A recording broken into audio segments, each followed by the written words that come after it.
Assalamualaikum. Apa khabar kamu hari ni? Hari ni teman nak masak sambal udang tapi udah lupa tadi nekankan on untuk buat video tu, udah tak ada gambar yang tuang minyak tu dengan masukkan bawang. Tapi kamu janganlah lupa macam teman ya.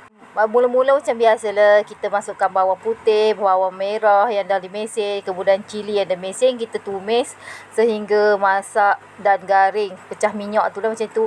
Betul untuk bagi cili tu cepat garing, kita masukkan sedikit garam dengan gula, supaya cili tu lagi cepat masak, tak payahlah nak tunggu lama-lama kan. Lepas tu kita kacau, setelah dah pecah minyak, kita masukkan asam jawa. Teman gunakan paste asam jawa. Okey, dah cantik elok, kita masukkan garam, gula. Kita perasakanlah ikut selera masing-masing kan.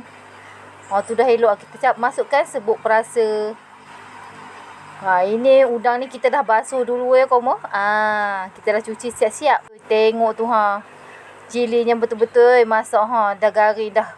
Air dah tak ada, dah minyak je. Kita bolehlah masukkan udang tu kira berapa ekor seorang tu. Maklumlah anak ramai, kira berapa ekor seorang. Tapi udang ni kita tak boleh nak masak lama-lama kan. Kita kacau-kacau, dia dah tukar berwarna tu, dia dah tukar warna, kita bolehlah tutup api. Seketika je masaknya. Tak perlu lama-lama. Kalau ada kamu nak bubuh bawang ke apa, bubuh lah. Tapi awak tidaklah bubuhnya. Ini dah cantik dah masak dia. Kita bolehlah angkat, kita hidangkan. Kalau nak wangi lagi, tabur aja bau daun sup tu untuk hiasan dia hijau-hijau tu tabur. Kalau tak nak pun boleh.